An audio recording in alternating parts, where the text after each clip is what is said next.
what you do in training doesn't really matter if you're not racing well. So once I did kind of take that step forward, I kind of felt like the previous hardship I'd gone through had definitely been worth it, and I kind of felt like I was at the stage where possibly I could start trying to make teams. I could kind of maybe sneak into a Diamond League race or something like that as well. This podcast is brought to you by Triathlon Coaching, where we help triathletes and cyclists like you train smarter to race faster. I'm your host, Gerard Donnelly, and on my left is former Australian Ironman Champion and head coach of Triathlon Coaching, Gerard Donnelly. In today's episode, we are joined by a guest that we have been very excited to talk to for a long time. You will have heard his name on the podcast many times, especially in 2020 and 2021 when he really started dominating on the World Athletics circuit. And that is none other than the man, the 1500-metre superstar from Australia himself, Stuart McSweyn. And Stewie, he's got some incredible results to his name so far, and his rise to the very top of the 1500-metre event at World Athletics has been notorious among the athletics community in Australia. He started really progressing in 2017, 2018, and then he had some unbelievably consistent seasons in 2020 and 2021 leading up to the Tokyo Olympic Games, and that included multiple Diamond League wins. Basically, he had a string of a dozen, maybe more, maybe 7 to 10 races at Diamond League, where the worst position he came was third or fourth behind world champion Jakob Ingebrigtsen, Timothy Cheruiyot, and many other superstars around the world. He currently boasts the Australian record in the 1500 metres with a blistering time of 3:29. Also in the 3,000 metres at 7:28, a 5K PB of 12:56, a 10K PB of 27:23, and he came 7th at the Tokyo Olympics, which is a discussion point of today's podcast, where after coming 3rd or 4th at every single Diamond League event and being ranked actually 3rd in the 1500 metres in the world going into the Olympic Games, 7th was a little bit of a disappointing result for him, even though, as we say in the episode, you can never balk at coming 7th at the Olympic Games, the pinnacle event for athletics every 4 years. So we dive right into that in this discussion. We get to ask him all the questions we've been wondering over the last few years. How did his success come about? What did he do in training? What resulted in this rise for him, where he really broke through in 2017, 2018, and then had a few good years and really has risen to the top in 1500 metre performances? And he does answer all our questions, and we're very excited to really hammer him, Dad, with training and racing questions. And some of his answers surprised us, and some of them did not at all, because it's exactly what you would expect from a champion.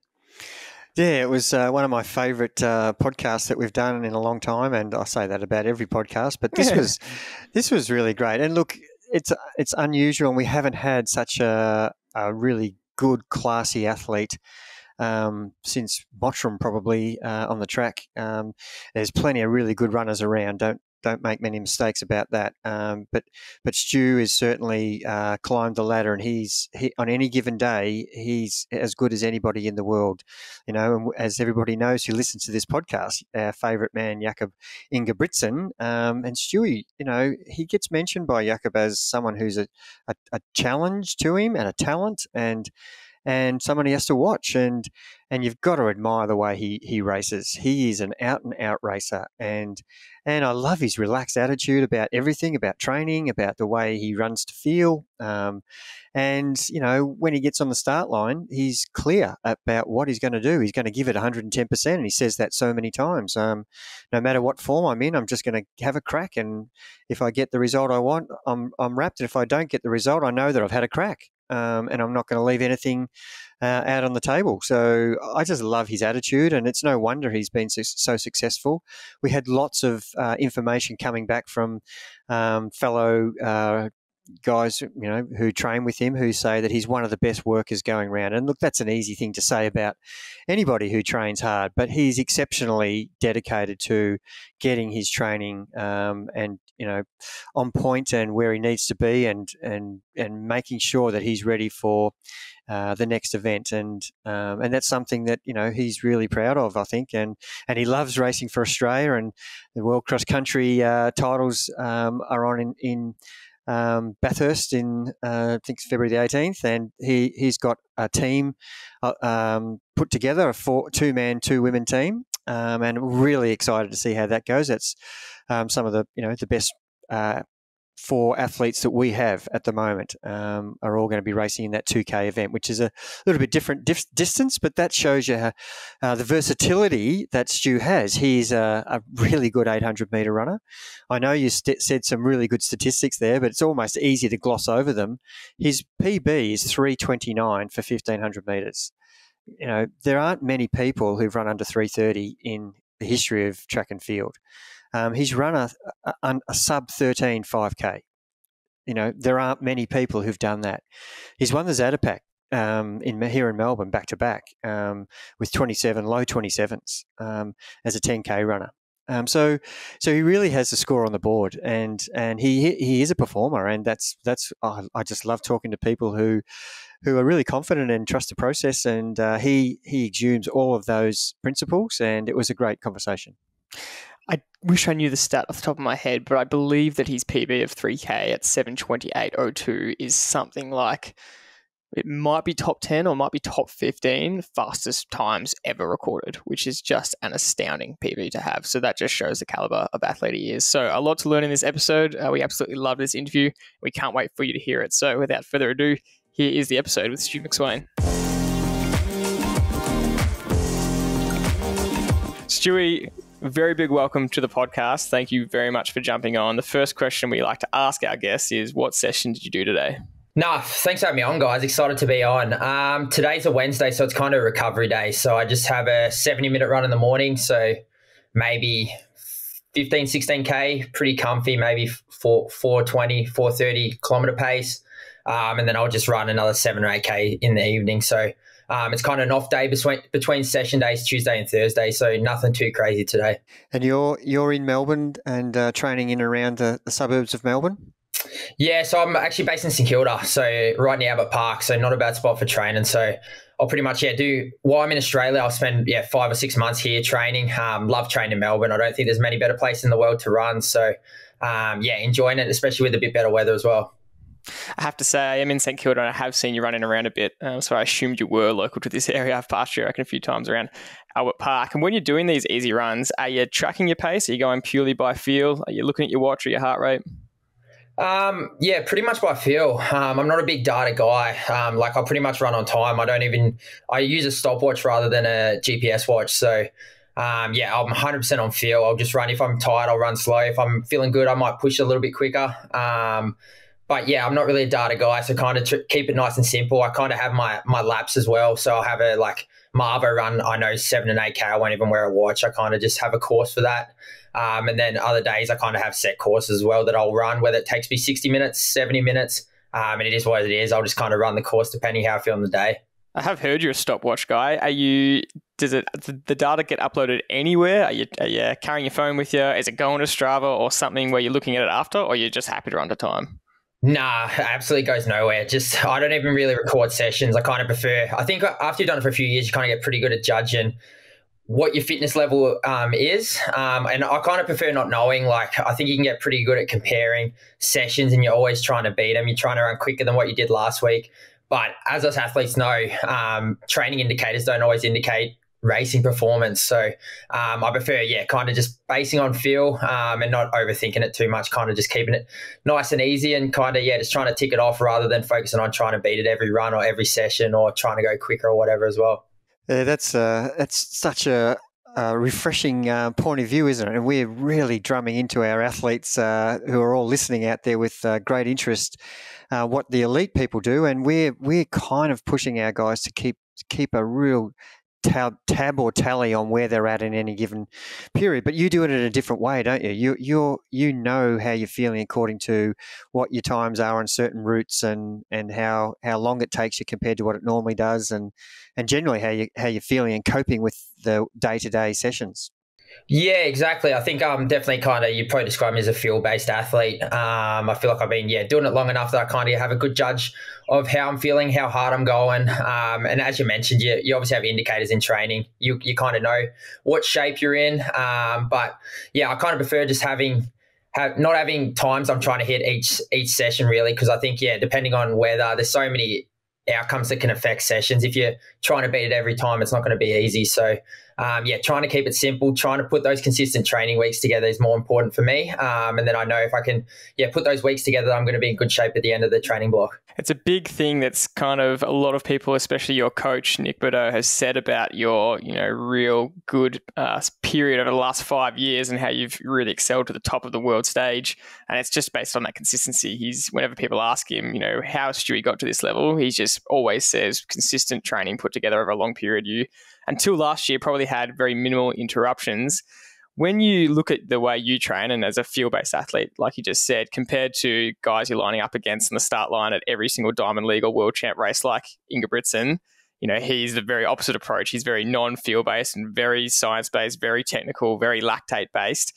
Yet you end up at the start line, at the finish line, under a second apart from each other.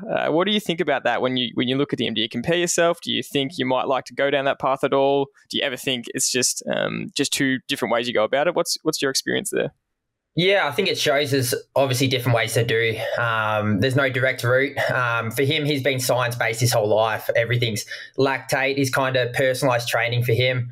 I've probably similarly done the same, but just not as scientific. I don't really record it as much, but I kind of understand what works for me, what type of training I need to do, what training I can't really touch on because my body can't handle it, or I feel like I can't maintain for that full training block. So, I think over years of experience, he's kind of personalized his training a little bit more. I feel like I've kind of done the same as well. So I think that with my training, the only good thing is when you're probably not going quite as good, you still have that kind of belief that you're maybe not going as bad as you think. And I think that's kind of nice going into every race, unsure how fit you are, knowing that maybe there is a big result coming up. So, I think it's kind of good that you don't have those limitations and you kind of know your level of fitness in training, because then when you get to race day, you kind of don't have a limit on what you could do, even if your training's not going probably as well as you were hoping going in. Just on that, that's a really good point you've raised, and I was about to ask you the similar question when you brought that up. If you're going through a bit of a form slump or you don't feel like you're quite racing as well as you should be, are you then questioning, should I change something or should I just stick with my program and trust the process? Yeah, I think you do have to be adaptable. If things aren't working, you're kind of looking for reasons, what's going wrong or whatever. But what's worked for you in the past, generally, for me, I've found if I keep generally the same formula, I'll hopefully keep getting similar results to what I have in the past. But as you mentioned, the world of sports are ever evolving place. So you've got to keep getting better. You've got to try and improve. So I've got structures in that I know that will work, but I'm still looking to find the 5% increase in performance, whether that's through adapting training, whether that's through maybe implementing some of the scientific stuff. Obviously, I have a sports team around me, whether that's nutritionists. We've got a sports physiologist at the VIS that I'll use as well. So little things like that, I'm still trying to improve, adapt. But I'll generally year to year try and keep the same structures that have held me into relatively good stead up until this point. The World Cross Champs are in 10 days or 9 days or 10 days. That's pretty exciting. There's a fair bit of buzz around the Aussie team, specifically your team, the mixed relay 4x2K. What's your training block been up until this point? Have you changed anything specific to preparing for 2 kilometres of cross country? I think it's been normal. I think we've been generally we're working pretty hard in training, so hopefully we'll be in good shape for cross country. We've kind of included a few more hills and stuff after seeing the course a couple of weeks ago. The World Cross Country course is going to be tough. There's a fair few hills, undulating, uneven surfaces. So we've probably tried to incorporate that into training more, especially on our Saturday hill session. We've been doing kind of more, maybe a few more steeper, a few more undulating hills to try and make sure we're ready for the race. But other than that, it's just, trying to put the weeks together and making sure in a week's time we're 100% ready to go and hopefully we can, put in a great performance. What does your week leading into that 2K flat-out effort look like? Is it a little bit changed from the normal structure of maybe the last 8 weeks? I think it will be. I think we'll have a decent taper. Obviously, anytime you're at a world champs level, you got to be ready to go. So probably early in the week, we'll still have a pretty solid session probably on the Tuesday. And then after that, it'll be tapering off nice to make sure we're fresh physically, but also mentally. I feel like for a competition like that, you kind of want to feel like you're ready to go. You've got a bounce in your step and you're just ready to give 110% on the day. We'll train a lot easier in the second half of the week and make sure we're ready to go by the time Bathurst comes around. Does that team environment give you a little bit more motivation to sort of, you're very driven as an individual, but now you're in a group of 3 other team members, and, that team aspect, you've grown up, here in Victoria, probably playing a lot of cricket and tennis and footy. That team aspect was completely different to individualism in athletics. So does this team environment give you some extra buzz? Yeah, I think it does. Obviously, firstly, we're in the Aussie Guernsey, gives you a huge buzz anyway. For us, it's the greatest privilege we have in the sport. So you probably don't need any more motivation than we're in the national Guernsey. But I think being in a team environment, you kind of feel like you're not only out there doing it for you, you're doing it for the other 3 members in our team as well. So I'll be making sure I'm ready to go. I'm ready to put in a big performance because I know the other 3 will be doing the same. So hopefully if we can all bring that high performance, bring what we hopefully can do on the day, we're going to be hopefully in a good spot to be right in the mix. Have you got tactics that you've worked out with who's running what legs, who's doing first and second? Yeah, I think most teams will generally be the same. I think the first and last leg's a little bit longer because they have an entry and exit shoot from the 2K. Yep. So I think it's about 150 metres longer. So I assume that most teams will have men on the longer legs and have women in the 2 middle legs. So I'm not sure that's a hidden secret between any of the teams, but I assume most of them will be pretty much the same. It is a stacked team for those that don't know. It's you yourself, it's Com Games gold medalist Ollie Hoare, it's Com Games bronze medalist Abby Caldwell, and then Jess Hull, who has just been dominating the 1500 meter scene on the world stage as well. So it's very, very exciting. Do you have much contact with those athletes? You're all quite spread out around the world, or do you guys just meet up in race week and chat then? How's that work? Yeah, I think we'll meet up, but obviously we've been on the circuit together for a lot of years. We know each other really well. We spoke at the end of last year and kind of were like, we should have a crack at this. I reckon if we can get our best team on the park, we can be right in the mix because obviously it's hard to win world level medals. Australia hasn't won too many world cross over the years. So we thought if we're going to have a chance to do it, we want everyone there. We want everyone peaking for it as well. So I think, we're all hopefully going to be ready. All 4 of us are running pretty well at the moment. So fingers crossed we can stay healthy the next week and a half and be ready to go in a week's, as you mentioned, 9 days' time. So exciting. It's on home soil. It's a really great chance for a medal, which is what everyone's buzzing about. It's great to hear that you guys are really peaking for this. We can't wait to see how you go. We want to move into talking about Tokyo 2021. That was a really exciting period for Australian athletics in general. I think Australian athletics is just improving so much over the last 3, 4, 5 years. We're having so many runners dominate on the world stage, and it's so exciting for us. We've actually spoken about you a lot on this podcast. That Diamond League season where you were dominating and you ran the 1500 and 3000 national record was just so exciting to see. Coming into Tokyo, you had an unbelievable Diamond League season. You were just performing so well, so consistently. How did you find your experience at Tokyo overall? Coming off that excellent Diamond League season, what was your recap of the final? Yeah, as you mentioned, for us, Olympics, without a doubt, is the biggest year for us. Obviously, once every 4 years. So for us, it's the pinnacle of what we get to do. And I think it's as any kid, you dream of maybe one day going to Olympics, whether it's in any sport or for me, it was athletics. So it was obviously a huge honor. I think my preparation had gone amazingly well that season. I came off that COVID year in 2020, was running well, and then felt like I was racing pretty strongly, especially in Europe in that 2021 season. So, I felt like I came into Olympics in a good position. I was confident if I kind of, got it right, I could be right in the mix. Whether that was, firstly, you got to get through the rounds. So in the 1500, we've got a first round, a semi and a final. So the big goal was making sure I got in that final. And then after that, it was kind of putting myself in the mix to try and, obviously, you're going into any race trying to win, but to be in the mix would have been nice, and trying to be in that top 3 was always the goal as well. So unfortunately, I wasn't able to get that done on the day. I kind of, ran out of legs that last 400 in the final, but I was in the right position. I felt like I executed a good race, other than I got a little bit tired late. But I feel like in an Olympic final, you want to go in and give yourself any chance to try and, if not win, be right in the mix. And I did that. So I kind of walked off the track knowing that although I didn't finish top 3, I was kind of knew that I left it all out there and gave myself the best chance on the day to try and do something pretty special. So, as I mentioned, that's all I could do. So I kind of walked away from the Olympics pretty pretty satisfied. But if I want to do better in Paris, I've got to keep improving and get better from that experience. You came 7th in 3:31, which just shows the speed. And I can't remember what Jakob did. Was it 3:29? But look, 7th is an outstanding result at the Olympics, and there's no way we want to use the word disappointed when you get that. But it is interesting to hear that, for yourself, you probably were a little bit disappointed because you know that you can mix it in and definitely be in that top 3, and you give yourself every chance to win. So I guess I want to know from that final, what lessons do you take away to try and improve for Paris?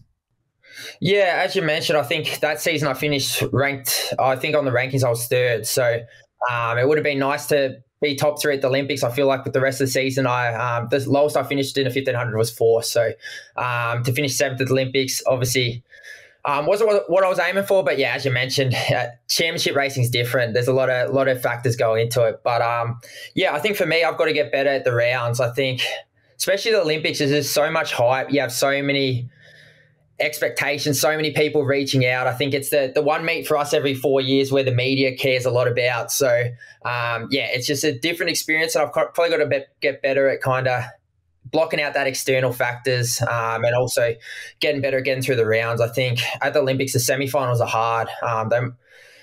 The heat, even the heat's hard. There's no easy rounds. Everyone at the Olympics is a good athlete. So I've got to get better at getting through that heat and semi comfy and making sure when I do get to the final, hopefully I can run quicker than 3:31 and maybe I can get near my PB on the final day, and that should put me right in the mix. So that's what I'm working on for Paris. And then, I guess we'll find out in the next 18 months how that improvement curve goes. On that exact topic, the 3 races that you have to do in such a short time span, is that something that you think impacted on you and you weren't ready for that 3rd race? I don't mean not ready. I mean, did it take too much out of you, and can you do something about that, knowing that you're going to have 3 pretty much 3:30 something, 3:31, 3:32, 3:33 in a row, three times in 1 week? Do you think there's something you can do there that will enable you not to run out of legs on that 3rd time lining up to run basically, the fastest you could ever run in your career? Yeah, I think it comes down to like the recovery practices. It's not often we have to do 3 races in 4 days. So it's just focus on those recovery. I think at the Olympics, it's kind of so much is going on. It's easy to get distracted, especially through rounds. You've got drug testing on off days. You've got media commitments you got to do. So it's kind of probably avoiding doing as much stuff as you can avoid doing, and making sure you just focus on that recovery, whether that's making sure you're eating right, the ice baths on off days or whatever, to try and make sure by the time you've had those 2 rounds, once you're in the final, you're feeling like you're showing up, your body's 100% and you're ready to absolute roll. So I think for me, that's going to be the big focus, kind of, blocking out that external stuff that obviously you have to do some drug testing or whatever. There's no way around it you're doing, but just the other stuff you can kind of probably block it out, not spend as much energy on other stuff between those rounds. And hopefully that means you'll be more rested and energized for, hopefully, if I can get through the final in Paris, I'll be in a better position to hopefully give it a good crack. Anything in your training that you would do differently to prepare you for those 3 runs in the 4 days? Is there something you would practice maybe 6 weeks out to have back-to-back kind of races to get your body used to that feel? Yeah, I think there's definitely something in it. Kind of leading in, I did have a lot of races. I had 3 in a week, so I kind of did have that practice jumping around and was able to run pretty well. So I think it does come down to training. We're kind of looking at being able to do hard efforts back-to-back days, because in most of our cycle, you kind of base it on, you have a hard session, you have an easy day recovery, hard session. But in the champs, you're obviously, the heat and semi are back-to-back days. So you've got to get used to that ability to recover quickly and make sure you're ready to go the next day. So for me, it's making sure I'm physically ready to hopefully be able to get through the heat okay, and then the semi, and feel like I can have that off day and then, come back the 3rd time and be able to deliver, hopefully near my best. We heard you say that, everything you were talking about just then with the media, drug testing, everything that is involved in the Olympics, you did struggle a little bit with the village. How could you try and change that? Is that true that you were a bit, I don't know, maybe overwhelmed with everything going on in the village? Were you just kind of a bit too stimulated with the whole Olympic experience? Talk us through that village experience and maybe what you do differently there. Yeah, I think compared to any other champs, the Olympics is definitely the hardest. Obviously, COVID made it harder for us because we were kind of normally I was one of the later events, so I wouldn't come to the village that early. And obviously we had to go to pre-camp in Japan. So you're spending a week in a pre-camp where you're kind of just in your hotel room if you're not training. Obviously you couldn't risk going outside based on COVID protocols. And then I spent, 5 or 6 days before my first round just sitting in the Olympics, waiting. You kind of ride in the highs of the rest of the team. Not only in athletics, you've got swimming in the first week. So you're riding the highs of people winning golds or whatever. And then you're also feeling the lows when people have disappointing performance because you're obviously in the team area. You're kind of writing their stories as well. So I think that's a little bit hard to have that emotional up and down before you've even stepped on the start line for your first round. So hopefully we don't have that COVID issue again, and I'd prefer if I'm not getting to the village quite as early. It's probably nicer watching it externally rather than being right in the emotional roller coaster that is everyone's Olympic journey, and you're kind of there and kind of riding their waves as well, which probably ties you a little bit for when you actually start. So I think that hopefully will be a big change for future championships. I definitely think anybody who does anything for the second time has such a great experience from the first event, and they do things so much better the next time. So I'm really excited. Next time you'll have learned so much from that first experience, and you'll be a better athlete for it. No, there's no doubt. And you'll have learned so many things about what worked and what didn't. And you've already explained that you're going to do things slightly differently. So Leah, believe me, people who do things for the second time generally do a better job at it, second round at it. So the next question I'm kind of keen on asking is, what do you think is your greatest strength as a runner that's enabled you to get to this point at this high level? And let's face it, you are, ranked, as you just said, in the top 3 in the world at this 1,500 metre event. What do you think is your greatest strength that's allowed you to rise from a boy from King Island and who's now making it, on the world scene as a top 1,500 metre runner? I think the biggest thing for me, obviously a lot of physical and stuff come into it, but for me, I feel like I've grown up pretty resilient guy. I feel like I'm pretty good at riding the ups and downs of the sport. Obviously, in any athletics career, you're gonna have a lot of ups, but you're gonna have a lot of downs as well. Whether that's missing teams, underperforming, having off years, having bad races.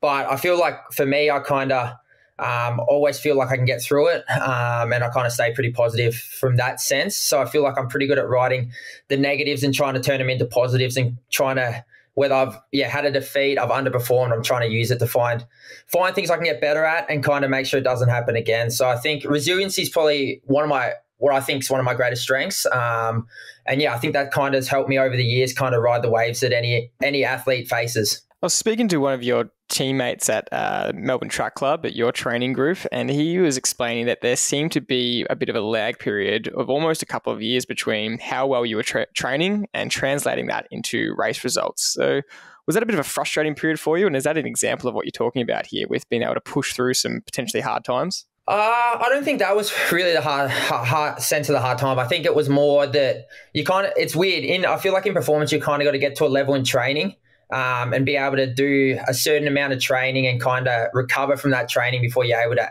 execute it at the highest level, which for us is a race. So, I think I struggled initially probably handling the training load. Obviously, you're trying to work out what works for you, what doesn't. I came from a junior who wasn't really training too hard to then when I was 21, 22, jumping into open ranks and joining Melbourne Track Club, which is a professional group, and trying to, train a fair bit harder. So it probably takes a little bit to kind of, get used to the training loads and, all the things that are involved with it as well. At that point, I wasn't a full-time athlete as well. I was kind of working jobs as well. So you kind of, recovery is probably not as good. So you're probably not recovering from training as much or whatever. So there's a lot of factors into it. But I think that probably year when I was training really well, but not racing quite as well, probably kind of did drive me to keep pushing through. And then once I kind of saw those results in races, I kind of, worked out what worked for me. And I kind of, was able to use that from that point to hopefully keep improving from that point on. Did you find that being with the group training mentality with such an elite group of 8 to 10 runners around you, did that help you, or is that something you felt was a real contributing positive aspect of your training and preparation for races? I definitely think so. I think you always want to be in a situation where you're getting pushed. For me, when I joined, I was probably the 10th best guy. So you kind of, you see the standard you need to get to. It's kind of nice. Although no one likes getting their ass handed to them in training sessions, you want to avoid that if you can. It's pretty eye-opening and kind of motivates you to get to that next level because you don't really enjoy it too much. So for me, kind of jumping in the deep end with the group, I think definitely helped me and kind of, I think every season you realize how good everyone's going, how good the rest of the world is going. So you kind of need to have that ability to not just settle where you are, trying to get better each time. And I think with a group, it definitely helps that you're all trying to get better each season. Because if you don't, you're going to get left behind. So you got to kind of keep working to improve and keep working as hard as you did the previous year. I think as you mentioned, for us, generally you're only as good as your last race. So there's no use sitting on your laurels. You got to keep trying to get better and try and improve on what you've done previously. I'm super fascinated by that period though, because in hindsight, you can easily see that, you just need consistency. You needed your body to adapt, as you said, to the training load. But at the time, you wouldn't have known exactly what was happening, and you're obviously just trying to improve. But what were you telling yourself, when your race times weren't quite there?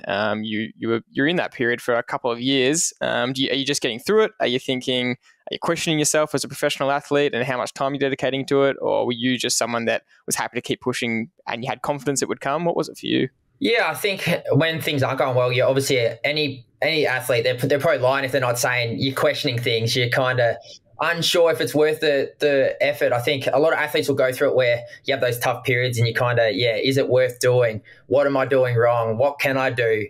What's happening that I should be doing better? But I think it was just that positive outlook that I knew it was going to come. It's whether it was in the next race, 3 races down the track, I kind of believed that it would come, and you kind of just got to hold it together, got to stay strong, kind of back yourself in that it will happen. And then once it did happen, it kind of, you feel like you've kind of reached that level and you feel like you can kind of progress from there. So you kind of just, got to sit tough and hope for it to turn around. How was that feeling when I think there was a couple of breakout performances around that 27 and 28 period, and you ran a 13:20 5K, I think, at Diamond League, and then your PB for 15 jumped from 340 or 341 or maybe even 342 down to 334 quite drastically. When you had a couple of those, correct me if I'm wrong there, but when you had a couple of those races, how did that feel and how much confidence did that give you? Yeah, I think a lot. Obviously, this is a performance-based sport. What you do in training doesn't really matter if you're not racing well. So once I did kind of take that step forward, I kind of felt like the previous hardship I'd gone through had definitely been worth it, and I kind of felt like I was at the stage where possibly I could start trying to make teams. I could kind of maybe sneak into a Diamond League race or something like that as well. So obviously it was a huge confidence that I could be at the level and could compete against some of the best guys in the world. So I think it kind of showed that the training did work. I just kind of had to get on top of it in the end. Trusting the process is something that we really push out to our athletes, and making them understand that if they continue with the right work ethic and work hard and be consistent, and as you said, resilience, you will eventually succeed. You will prevail, and it could take 2-3 seasons before you start to see any improvement. And that's something that it is hard for people to really get their heads around. Is far out. I've been working so hard for 6 months here, and yet I'm still feeling like I'm not, getting anywhere. Is that something that you've experienced on your journey, and something you could sort of tell the listener that just trust the process? Yeah, I think no matter what level athlete you are, you kind of put in the work before you see any result. You probably performance plateaus while you are getting better. You're probably not seeing the results, but it's crazy. You can be plateauing, not seeing the results for a fair bit of time if you can stay at it. Keep going. It's crazy sometimes how quick you can jump. Like for me, I was probably running 13:40 consistently for that year. And then all of a sudden I ran 20 odd seconds in one race quicker and kind of jumped me forward. And then I felt like every race from there, I was kind of running a PB or improving. But there's no doubt those hard years of training where I probably didn't see the results for the level I was training at definitely got me to the level where that big breakthrough could happen. So I think you just got to, as you said, stay consistent, keep putting in the work. And if you're willing to work hard enough, the results will come at some point. You just got to kind of, stick to it and back in that if you're doing a lot of the right things, in the end, you'll kind of get that just reward. I love that message so much. It's just every athlete needs to hear that, whether you're a professional or whether you're just aiming for parkrun PBs or something. It just is so true. So I hope everyone really does take that on board, and your story is just perfect for that. And from those years onwards, you just kept going on that upward trajectory. And I think that is a clear reward for the hard work you were doing. We spoke about your strength as a runner and your strength and consistency in training and what the rewards you reap from that. Can we talk about maybe any areas you've identified as a weakness in your running, and is there anything you're currently working on specifically to try and improve? Yeah, I think for me, a big thing is a lot of the off-track work. Obviously, I'm not great in the gym and little things like that, so I've kind of, especially over the last 18 months, I've definitely put a bigger focus on making sure I'm doing the little things, whether that's getting the gym 2 or 3 times a week, making sure I'm getting the massage every week, making sure I've got that schedule in. Because, as I mentioned, after Tokyo, I'm looking to try and find that extra 1 or 2%. So for me, making sure I'm doing those little things, if they can get me 0.5% better, I'm all for it. So, just making sure I'm doing, it's not only for us, it's not the running, it's not always just the running training, it's the recovery, doing the little things that keep you on the track, keep you healthy, and keep you with the ability to put the consistent weeks together. So they're probably the big thing that I'm trying to improve in kind of what's going on with my kind of training week. I'm interested in the mental side of your thought processes for getting yourself up for races and how you think about, because everything you're doing is going to be as a result of what happens on race day. All the massage, all the strength work, all the nutrition, all the right sleep components, and of course the training program. But if that's all in place and yet you still have anxiety about racing, and we have a lot of people we coach who just have this huge anxiety about putting a number on or standing with their foot on the line or jumping on the bike to race.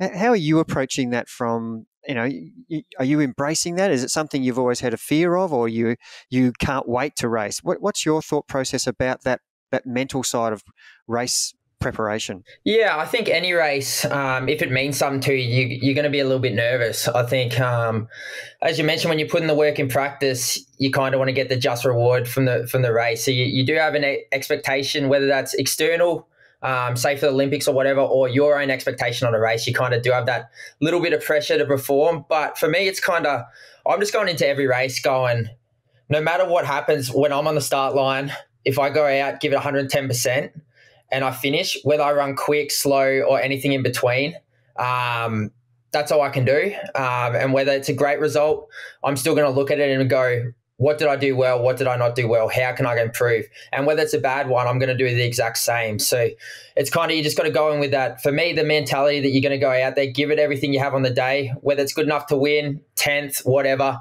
it takes care of itself. But you can just go in and give it everything you have on the day, and you'll kind of walk off knowing that you left it all out there. And hopefully there's going to be a few more races where you can kind of resurrect it if it doesn't go well from that point.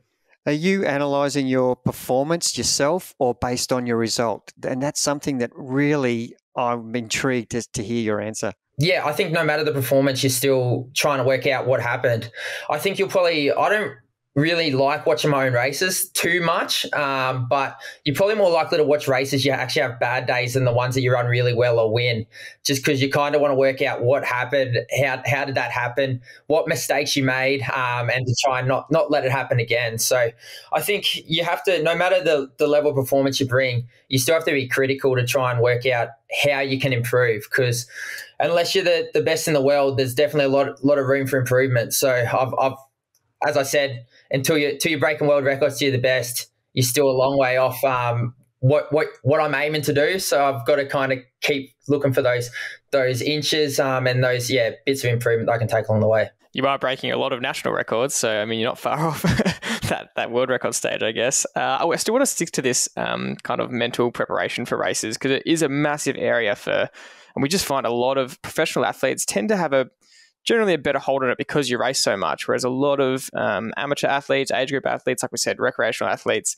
tend to get really nervous about and build themselves up a lot because they're trying to run a PB, they put pressure on themselves. So for you, at what point do you start thinking about the race during race week? Are you thinking a week out? Are you just not touching it till the night before? How do you go about that mental process? Yeah, for me, I probably try and avoid thinking about it too much. I'll kind of have a plan that I will know at least the day before. I'll know what I'm going to do in the race. Generally, I'll have a decent idea. And then, I probably won't think about it till I actually warm up, other than just making sure I'm doing the little things like making sure I get a good night's sleep, I'm eating the right things.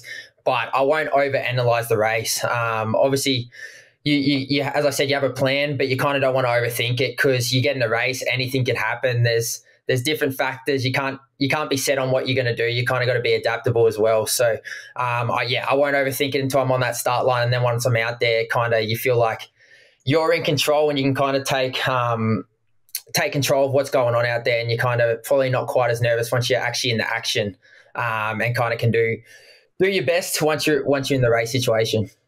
Do you feel that if you can control the race, you're going to have a better outcome than if you're being dictated to by the other competitors? Let's take, for example, any of those Diamond League races where the pace starts out too slow for you and the pace setter, which is unusual that it would be too slow, but if you find the race is too slow, would you go and dictate the race and take control? Or take us through that. How do you feel you race best? Yeah, I think for me, it's kind of, as you mentioned, taking control of your own kind of in the race, some sort of your destiny. I think for me, I prefer running what suits me, running how I think I'm going to run the best I can on the day.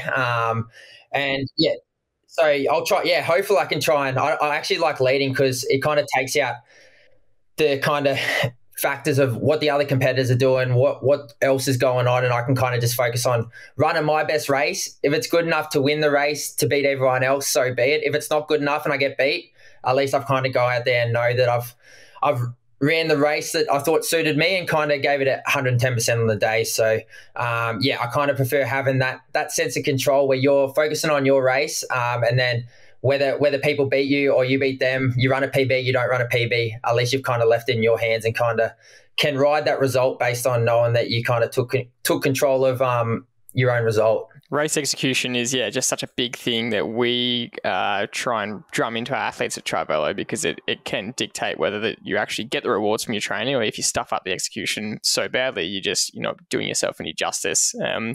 When you were getting these, continued, repeated good results at the world stage at Diamond League, there was a lot of buzz around Australian athletics about the stuff you were doing. And I know you said you don't watch your race back, but if you did, you would know that the main Diamond League commentator, the British guy, I can't actually remember his name, but he loves it when you race because you're always out the front. You're always taking the race on, setting a hot pace, and he just gets so excited. He's like, we can always trust Stuart McSweyn to make sure that the pace is on. And that's the way you like to race. And I want to take that back to the very start. So you don't have the quickest starts. And is that something that you do, one, a little bit deliberately you like to see how the race plans out, or you're just not quick enough off the line and you're okay with that? I mean, talk us through, but then you do like to get to the front at some point of the first 200, 300 meters. So talk us through that.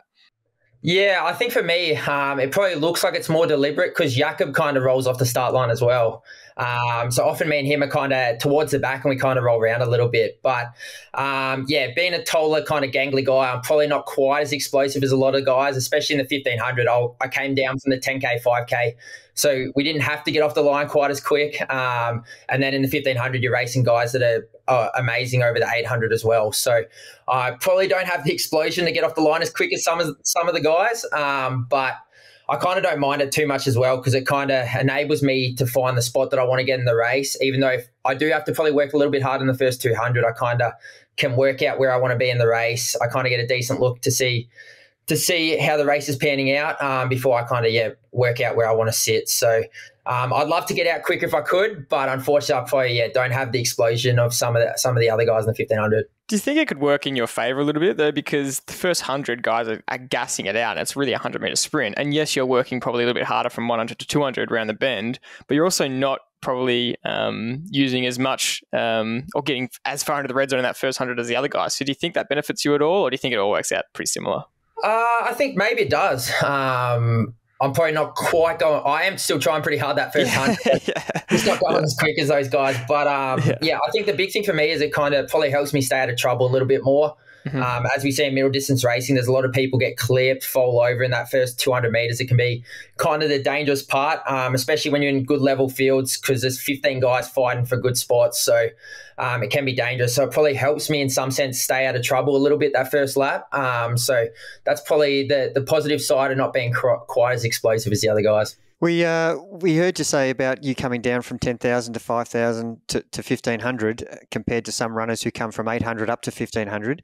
How much value do you think racing those 10Ks, the Zadapex, the 5Ks has enabled you to be a strong 1,500 metre runner? I think a lot. Obviously, I'm not as quick over the 800 as a lot of guys, so I've got to be, for the 1,500, I've got to be strong over the 3K, 5K, because that's my advantage on them. Hopefully, I can kind of hurt them before that last 100-metre sprint if I can, because obviously there's guys that have a quicker last 100 than me if we're head-to-head coming down the straight. So, I think also for me, when you're only running for a bit under 4 laps, it's kind of nicer than when I used to do the 10K on the track and you'd see 24, 23, 22 laps on the counter, kind of feeling like you get to halfway and you see 1 or 2 laps left in a 1,500. Mentally is a lot nicer than having the long run home as you're doing the 5K and 10K. So I think that's kind of made the transition down in the 1,500 a little nicer as well. That comes to the point of where I've watched so many 1,500 metre races where Ingebrigtsen from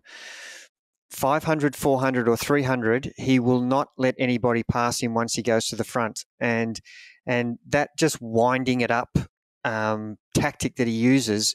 And he lost the world titles with someone passing him with 150 to go, which I think threw him out almost. And is that something that you could train yourself?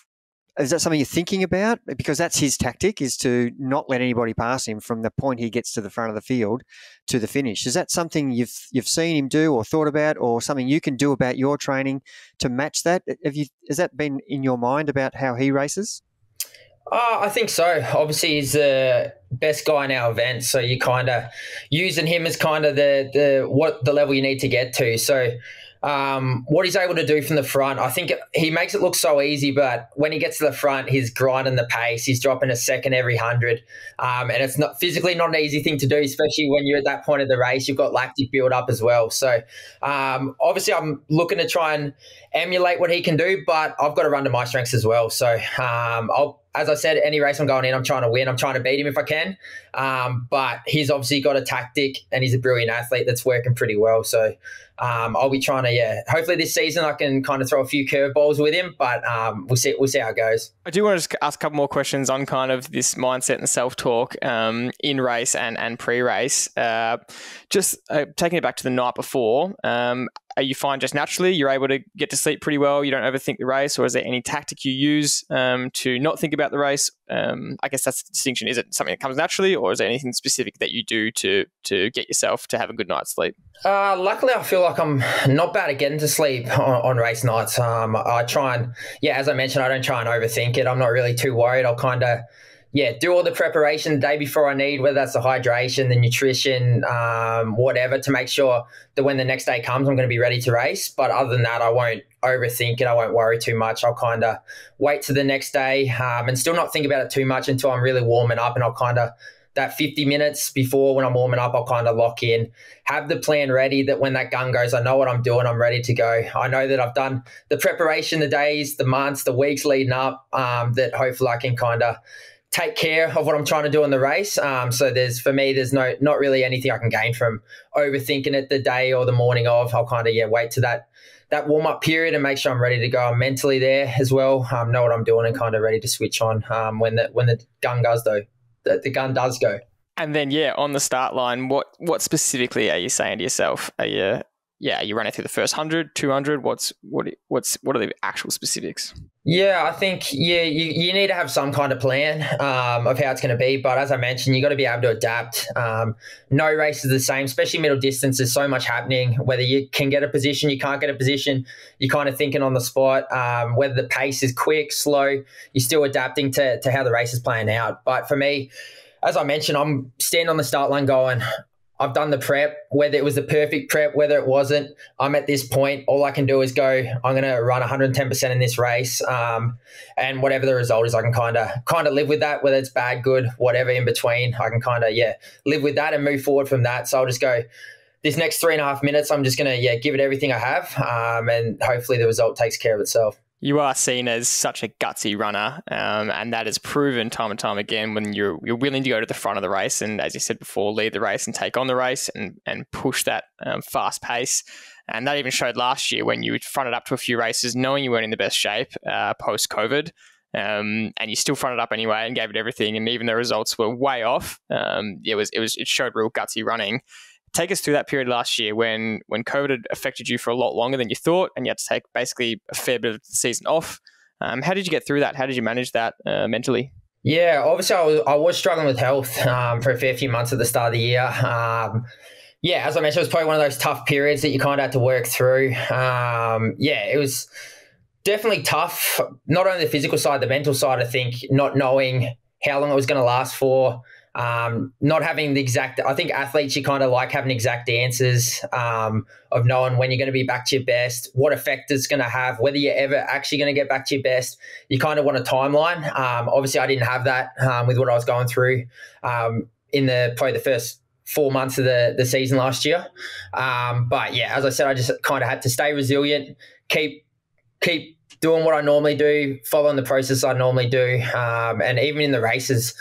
Obviously, I was trying to do what I normally could. Physically, I couldn't do it, but I was still showing up trying to do what I normally could with the hope that at some point during the season, hopefully I'd be able to turn it around and hopefully get some just reward for those couple of tough months where I was still pushing through and training, probably not quite the level that I would hope I would be able to train at that time of the year, but was still, showing up and hoping I could, kind of turn the season around from that point. A lot of athletes just want to get back to where they were in 2 days after they've had 2 or 3 weeks off, and they just expect to resume. Did you have that same thought process, or did you say, no, I've been sick, I need to progress and let my body catch up to the intensity that's able to cope with? Is that how you went about it, or were you like most guys who just want to get back to the normal training routine and almost act like nothing was wrong with them? How did you go about your return to training? Yeah, I think initially I was kind of just up in the air with what was going on, that I kind of probably did push through a little hard. Obviously, I was trying to get back for the first race of the Diamond League season in Doha. I think it was the start of May. So I did have a timeline that I was trying to get back for. So maybe I was pushing a little bit through too hard. But then from that point on, it was kind of, I kind of worked out that whether I was going to miss the whole season, whether I was going to miss a couple of months, I was going to kind of adapt training to try and keep training. So I did have that base level of fitness, but kind of make sure I wasn't pushing too hard until I felt like my body was kind of responding, and I kind of felt like I was somewhat near my best again before I kind of started focusing on the intensity and kind of, pushing towards trying to, get back to full fitness. I think we really want to finish this conversation and go into kind of your next 18 months and go, what is your plan around the long-term goal being Paris Olympics, but there's a lot of stuff in between that. So how do you approach this with your coach? Do you take it one race at a time? How do you actually plan out your training structure, your racing goals, knowing that the biggest one is Paris next year? Yeah, I think every year we kind of are lucky that we have a major championship. So if we don't have Olympics, we'll have world champs. We've actually lucky this year we've got a world champs in the cross country early season as a goal, but then we've got the world champs in Hungary I think at the end of August this year. So there's always a big goal each year that you're going to put a lot of focus in. Ultimately, as you said, the Olympics for us is the big picture goal. The pinnacle, But each season we're lucky, we've got the championship, and we've also got the Diamond League circuit, which for us is kind of like the top level of our sport. I think you're focusing on each season as it comes, trying to improve, whether that's running quick times, trying to run personal best or whatever, but also trying to race well in those races and kind of trying to improve every time you step on the track each season, and then take that momentum into, as you mentioned, the Olympics next year is the ultimate goal. But hopefully I can put some good results together this year and kind of ride that momentum going into 2024. Can you give us an insight into how your training blocks actually look? So what do you do between Feb and August? How are your training blocks just pretty similar? You're training kind of the same way, or Is there big volume periods, obviously altitude periods? I know you guys head to Europe early. How do the training blocks actually look and get broken up? Yeah, I think they're definitely in different phases for us. Like the training's probably similar, but probably the approach and intensity you take changes a lot. For me, I'm probably in build-up phase anywhere up from when I start training again after the European season, maybe October. You're probably not in great shape, and you'll slowly, week by week, slowly get a little bit better shape until probably February, and then you'll kind of step up training a little bit until maybe a month before we leave to go overseas. That's when you're really knuckling down and you kind of, putting a lot more focus on training. For me, I feel like I kind of, maybe pre-Christmas, I'm trained at 70%. Then from Christmas to a month before the European season, I feel like I'm going 80, 85% of what I feel like I can in training. And then once I get towards that European season, it's kind of, they're the months you're trying to peak for. They're the times you want to be running well. So that's when you're knuckling down, you're doing the harder, probably pushing a little bit harder in training. You're kind of focusing a little bit more. And then obviously the weeks leading up to a championship is when you're kind of all locked in on the performance and making sure you're doing everything you can. Because I think in a year, if you're 100% focused on just running, it's a tough sport mentally to be able to maintain for a long period. So you do have to have those phases where you kind of feel like you're building up, and then that ultimately leading up to champs is where you want to be at your peak level of performance and kind of feel like you're throwing everything at those weeks training and making sure you're ready to go when the champs does come around. There's a lot of opportunities with the Diamond League. There's so many Diamond League events leading into the World Champs. How are you selecting which races you're going to do and what are you doing in between each race? How's the training look? Yeah, I think it depends on the travel, but you're obviously still training hard because you'll taper for the races because they're obviously important races. They're good preparation. You get to race against the guys that are going to be in the finals in the World Champs or the Olympics. So you're kind of building the skill set to be able to compete at that level and kind of, understand where you sit compared to other guys. And it'll kind of give you an indication of how your training is going prior to those races and then probably how you need to adapt it or improve it post those races as well, leading up to the championship. So I think you'll select them based on what works well with your training program because you don't want to over race, but then you also want to race quite a bit as well for me just to make sure I'm feeling like I'm at a level where I can compete against those guys, that when the champs does come around, I feel like I know what I need to do and know how I'm lining up against a lot of the guys and have that confidence that I can hopefully perform pretty well. And how flexible are you around the races? Are you making any last minute calls? Are you deciding a couple of weeks out or are you deciding a month or two out of which races you're going to do? I think before the start of the season, you'll have a general plan of which ones you're doing. You're probably committed to quite a few on the circuit and they know you're racing there. But I think, it's that adaptability where you don't know if you're going to be sick. You don't know if you're going to be injured. You might have a couple of races and you feel like you need to go back to training. So you might skip a Diamond League, train for a couple of weeks, maybe go to altitude and train, and then kind of come back, topped up your fitness level, maybe a little bit fresher from not jumping around and traveling so much for races, and then kind of, work out whether you're going to have another race soon or you're going to keep training for another week or two, depending on how the season runs. I think a lot of it comes down to how you're feeling, how you feel your fitness is, and then also how the races are going. If they're going well, it's probably easier to keep jumping around. But if you have a couple of off ones, you're probably trying to work out whether you need to boost that fitness level, go back to training for a bit, or kind of adapt what you need to do to keep going throughout the season. Are there any in particular races that you really say this is a race I don't want to miss? Some races you've done really well at in the Diamond League. I think was it Brussels where you ran sub 13 for the 5K? Yeah, I think you have favourite races. I obviously love the Brussels Diamond League. It's amazing atmosphere there. They get amazing crowds. So if you're in decent shape and you can get a start there, you're probably not turning it down unless you have a real big reason. But there's definitely ones you want to be in as well. Oslo, I love. I love Stockholm Diamond League. The ones in GB, London is a great Diamond League as well. So they're probably the ones if you can get in and it fits in your schedule, you're definitely giving it the tick to have a race.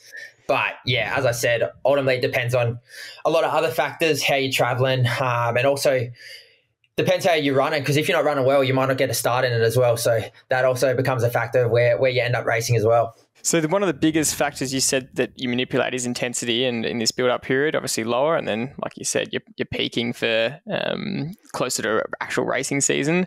What about volume and frequency of training? Are you always going to be running the same amount of times per week? And then how much is your volume changing throughout the year? I know you average around 150 Ks a week, so how do you adjust that?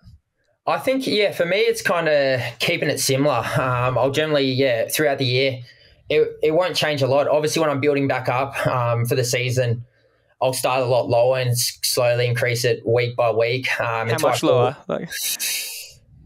Maybe first week I might be running, normally might run 11 times in a week. First week I might be running 3 or 4 times, and then slowly, build up from there, start adding intensity back, and then just kind of playing it by feel, because obviously you got to get your muscles, tendons and stuff used to running hard again, so you kind of got to slowly build that up. But after I'm past that build up phase, most weeks will be similar, generally the same volume, generally the same intensity, and then kind of the off weeks will kind of fit in with racing. If I've got an important race, I'll definitely lower the volume, lower the intensity, especially the last 3 or 4 days before the race, to make sure you're feeling really good for the race day. But depends, if you're racing a lot, you can't always have big taper weeks. Otherwise you're going to lose that baseline fitness. So you'll have races as well where you kind of, especially domestically, you might go into it not even tapering much. Maybe the day before you might have it a little easier. Why the big Diamond League races and the championships, you're having that full big taper to make sure you're 100% fresh and ready to go. Have you experienced both? You've raced well with no taper, you've raced well with a big taper, and have you found out which is really your go-to? You've had so many chances at practicing different variations of tapering. Have you nutted out what exactly works well for you?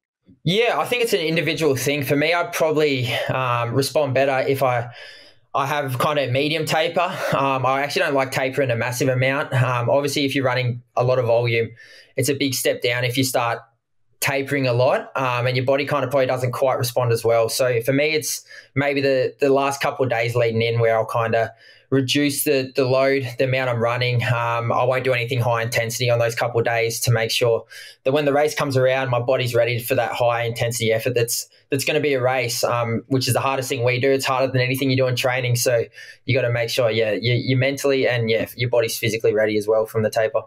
Can you give us an example of a really specific session? 2 or 3 days out. What is the exact kind of rep range and distance and times you're hitting a couple of days out from a race? Yeah, so maybe the last solid workout I'll generally have is maybe 3 or 4 days before, where you'll probably do a session where you're pushing. The hardest you'll go for me is maybe 80-85% of race pace. So it's kind of, you're ticking the boxes. You kind of getting the heart rate up without absolutely burying yourself. So it's just kind of a little practice for what the intensity you're going to have when you do step on the start line.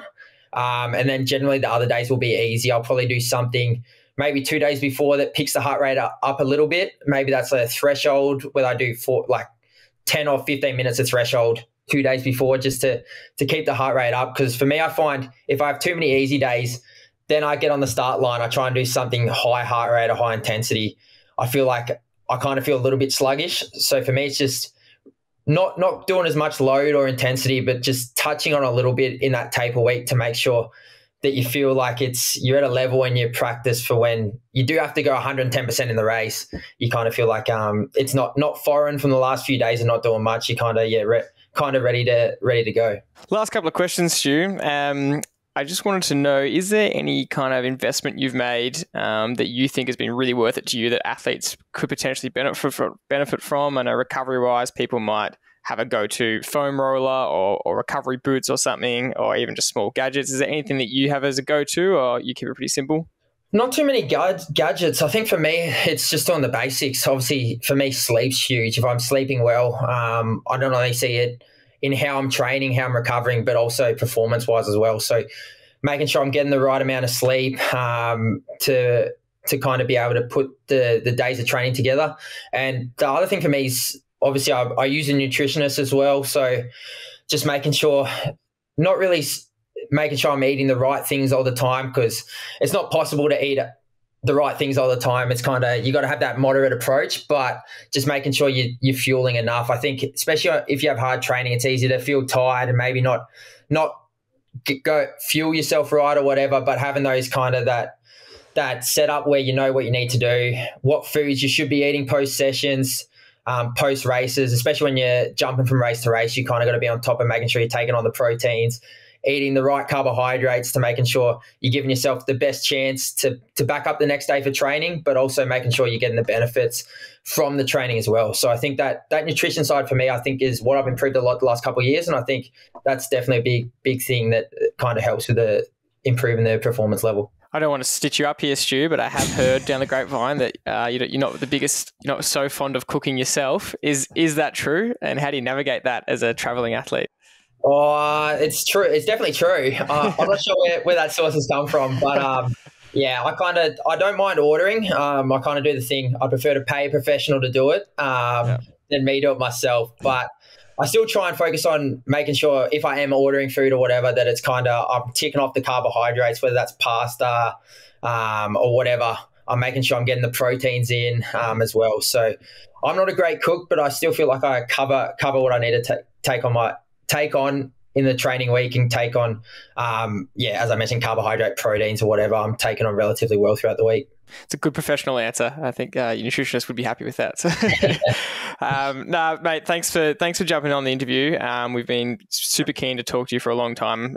We've been loving watching all your Diamond League races, and we just love having Aussie mix it in with the best in the world. And you run so gutsy and you get so many good results because of it, and that's just exactly what we love to see. So anything else from you, Dad, before we finish? No, just much appreciated your time and really looking forward to seeing how your journey progresses, and we wish you all the best with your aspirations. And I know that you're definitely out there doing your best to get the best out of yourself, and good luck with this coming teams cross country, which will be fantastic as a world championship event. So we're really keen to see how you go. So thank you so much, mate. And we know your time's valuable, and all the listeners will really enjoyed this podcast. Appreciate it. No, thanks a lot for having me on. I've thoroughly enjoyed my time. Appreciate it, Stu. Thanks everyone for listening to this episode, and we'll see you on the next one.